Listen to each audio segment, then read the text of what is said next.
मी तिथे एकटीच महिला वकील होती, म्हणजे त्या जिल्ह्याची पहिलीच होती वकील. आणि 7 वर्ष वकिलीमध्ये एकटी म्हणून मला खूप संघर्ष करावा लागला.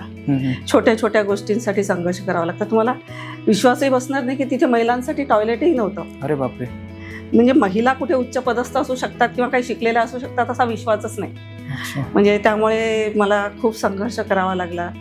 आणि सांगते तुम्हाला असं, म्हणजे बायका करू शकतात काही काम पुरुषांच्या बरोबरीने, ही मानसिक स्थिती त्यावेळेस तरी फारच कमी होती. हो. एकदा काय झालं की मी असं एक पक्षकाराला मी पीठ मळत होते. पीठ मळत होते तर माझ्या पिठाने भरलेले हात होते. त्याने म्हणे की मॅडम केस आहे. म्हटलं ठीक आहे, बसा येते. तो निघून गेला. नंतर तो एक पुरुष वकिलाकडे गेला. ते वकील दिवसभर शेतावर होते. तो दिवसभर त्यांच्या घरात बसून राहिला.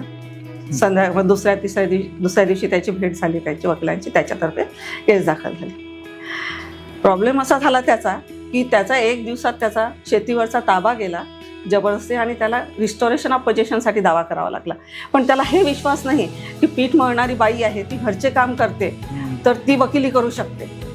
त्यांना असं वाटायचं की नाही, पुरुष बाहेरचं काम करतात चालतं, पण बायका घरचं काम करतात ना, त्या काही वकिली करण्याच्या लायकीच्या नाही. असं एक तो मानसिक स्थिती लोकांची तशी होती, मनांची जडणघडण तशी होती.